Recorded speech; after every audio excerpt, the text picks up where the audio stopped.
네. 국방위 간사 김병주 의원입니다. 먼저 새해 복 많이 받으십시오. 이런 새해 벽두에 우리는 무거운 마음으로 여기에 섰습니다. 저도 그렇습니다. 현재는 안보 위기입니다. 한반도에 전쟁의 먹구름이 끼고 있습니다. 안보가 무너지는 기미만 보이면은 경제가 먼저 무너지는 것이 우리 대한민국의 현실입니다. 그럼에도 불구하고 지금 윤석열 정부는 안보 위기를 극복하기 위해서 노력하기는커녕 과거와의 전쟁, 전 정권 죽이기, 야당 탄압을 하고 있습니다. 최근에 먼저 북한은 무인기 도발을 했습니다. 북한 주장은 12대인데 우리가 확인한 것은 5대입니다. 그래서 우리 국민들은 아주 불안해하고 있습니다. 이어서 600mm 대형 방사포, 탄도미사일을 시험 발사했습니다. 이러한 북한의 형태에 대해서 강력히 규탄합니다. 우리 당에서는 여러 번 북한의 이런 형태를 강력히 규탄했습니다. 그런데 참으로 마음이 무겁습니다. 북한의 무인기 도발에 우리 대한민국의 영공이 5시간이나 뚫혔습니다. 보고도 아무런 조치를 못했습니다. 속수무책이었습니다. 그 5대는 그대로 돌아갔습니다. 이것이야말로 완전한 작전의 실패입니다. 그것만이 아닙니다. 대통령을 보호하기 위해서 하늘에는 보이지 않는 울타리, 비행금지 구역이 있습니다.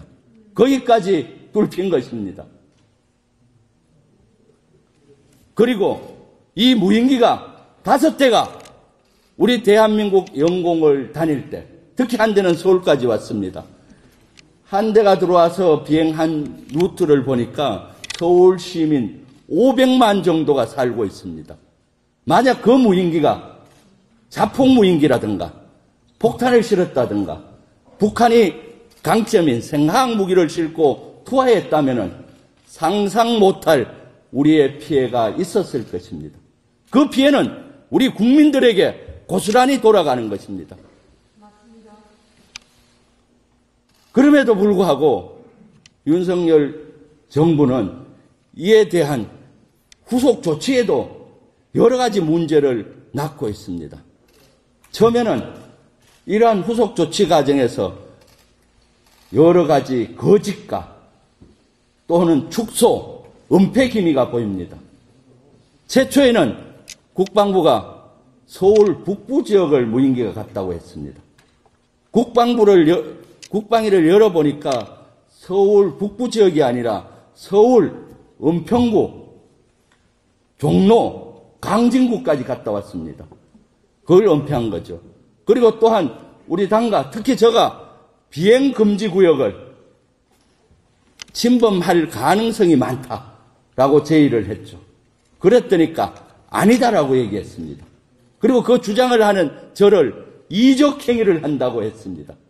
아니, 국회의원이 잘못된 것을 지적하는 것이 이적행위입니까? 그러고 나서 얼마 있다가는 또 인정을 했습니다. 그러면서 김병주 의원이 어떻게 저것을 국방부보다 먼저 알았냐? 북한과 연계돼서 자료를 모았냐? 이런 황당한 주장을 하고 있습니다. 저는 39년 동안 군복을 입고 노심초사, 어떻게 하면은 국민과 국가의 안위를 위해서 책임을 질 것인가를 가지고 저 전방에서, 저 후방에서, 해외에서 이 엄동설안에도 근무에 헌신했습니다. 혹한기 훈련 때는 불을 피우지 못하고 잠을 잡니다. 아침에 일어나면은 군화가 얻어서 쉬를 못합니다. 잠을 잘 때는 5분 간격으로 깹니다. 그러한 고통을 감수하면서도 국민의 안전과 국가의 안전을 책임진다는 자부심 하나로 살아왔습니다. 국회의원을 하면서도 그렇게 왔습니다. 그러면서 그 근거를 대라고 합니다. 그 근거를 한번 대보겠습니다. 그 근거는 어디에서 기인하느냐? 저 지도입니다. 그 근거는 대한민국의 이종석 국방부 장관과 김성겸 합참의장이 가르쳐줬습니다. 국방위에서 증언을 했죠. 그리고 보고했습니다. 저 지도 한번 보십시오. 비행 경로 하나는 4대는 강화도 지역으로 갔고 한 대는 서울 도심권을 지나서 지나간 저 지도입니다. 저 바탕지도 너무나 황당합니다. 저기에는 잠실섬이 있고 영종도가 개발하기 전 사진입니다. 40년 전 사진 위에 오버랩 시켜왔습니다. 저걸 오버랩 시킨다면은 하늘의 지도를 만들어서 와야 됩니다. 땅에서 갈 때 여러분들 운전할 때 땅에 고속도로와 국도가 표시되죠. 저기에는 비행금지구역과 감시구역과 민간 비행 항로가 들어가 있어야 되는데 그런 거 없이 달랑 저것만 갖고 왔습니다. 그래서 저는 사실 국방위가 열리기 전까지 국방부를 믿었습니다. 서울 북부까지 왔구나 해서 발표를 했기 때문에 은평구 초입까지 와서 돌아갔겠구나 그렇게 생각을 했죠. 국방부가 열려서 딱 보고서를 보는데 저 그림이 있습니다. 깜짝 놀랐습니다. 옆에 김영배 의원님이 앉아서 어이구 우리 강북구 우리 지역구도 하늘을 지나갔네. 예, 중량구도 지나갔네. 은평구도 지나갔네. 종로도 지나갔네. 제가 저 그림을 가지고 일반 시민들한테 보여줬어요. 군을 안 갔다 오신 분한테도 보여줬어요. 뭐 생각나는지. 아이고 제가 중량구인데 우리 하늘 위에 왔다 갔네요. 저희 집이 종로인데 종로도 왔다 갔고 남산까지 간 거 아니에요? 이런 의문이 자연히 드는 겁니다. 그래서 그 당시 국방위에서 은평구, 종로, 강진구가 하늘이 구멍이 났다라고 혼을 냈습니다. 국방위는 아주 짧게 열려서 추가 질문을 안타깝게도 못했습니다. 그래서 복귀하자마자 저거를 연구를 해봤습니다. 구글 지도에다가 비행금지구역을 겹쳐본 거죠. 비행금지구역 저 지도, 현재 했던 구글 지도에다가 비행금지구역을 그렸습니다. 밑에 원은 어디냐? 현재 용산 대통령실을 중심으로 3.7km 비행금지구역이고 그 위 그림은 한남동 관제로부터 3.7km 비행금지구역입니다. 그 북단을 저것이 비행항로가 지나갔습니다. 보이지 않습니까? 그렇기 때문에 제가 비행금지구역을 지나가든가 침투됐을 확률이 많다. 그것을 잘 분석해서 대비를 하라라고 요구를 한 겁니다. 그 안을 들어왔다고 확언한 것도 아닙니다. 가능이 있으니까 제대로 준비하라고 한 것입니다. 이것이 전부입니다. 일반 시민도 지도를 볼 줄 아는 일반 시민도 저 지도를 보면은 그런 의혹이 생기고 의문이 생기는데 저것이 저런 정보가 어떻게 북한에 가야 북한과 연결돼야 정보를 얻을 수 있습니까? 그래서 보니까 김은혜 대통령실 수석이 먼저 근거에 의혹 제기를 했습니다. 의혹 제기하자마자 국민의힘 신원식 3스타 출신 국회의원이 북한과 연계설을 주장했습니다. 이것이야말로 대통령실과 국민의힘이 공작을 벌리는 것이죠. 국가에 헌신한 39년 동안 헌신한 저가 공산당과 북한과 연계가 되어 있다니요. 참으로 속아 웃을 일입니다. 그렇지만 어제 저는 밤잠을 못 잤습니다. 군 출신으로서 가장 듣기 싫은 얘기가 이적행위였습니다.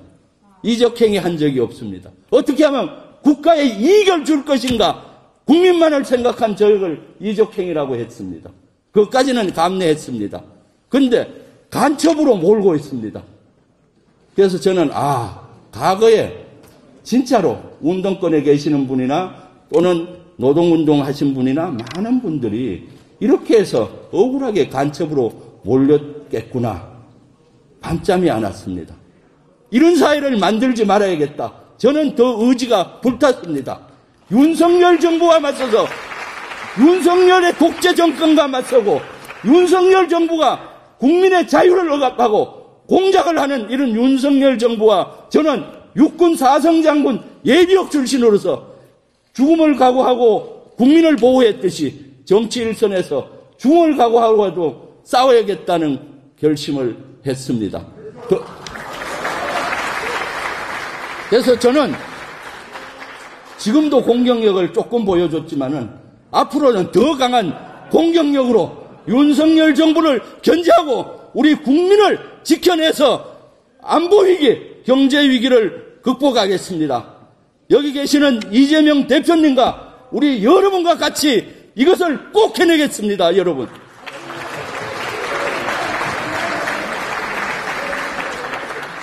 그래서 저는 요구합니다. 윤석열 대통령은 이번에 안보 참사, 하늘에 구멍이 난 것을 국민께 진정으로 사과하십시오. 그리고 작전의 실패 책임을 물어 국방부 장관과 합참의장, 경호작전의 실패를 물어 경호처장, 위기관리 실패를 물어 안보실장을 경질해야 된다고 생각합니다. 그리고 국방위를 열었고 어제 수방사를 갔는데 이 전체의 그림을 진실을 파악하기는 어려웠습니다. 수방사에서는 질문을 하니까 수방사의 방공진지가 경호처에서 통제한다는 이유로 밝히지를 못하고 있습니다. 국방부 전체회의에서도 경호처와 관계된 것은 경호처가 하기 때문에 못한다고 합니다. 그래서 국방위는 한계가 있습니다. 그래서 이 관련 청문회를 꼭 열어야 합니다.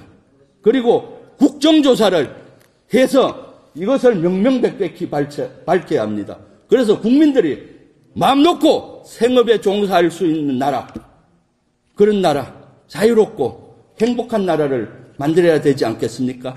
이것을 강력히 요구합니다. 여러분, 같이 갑시다.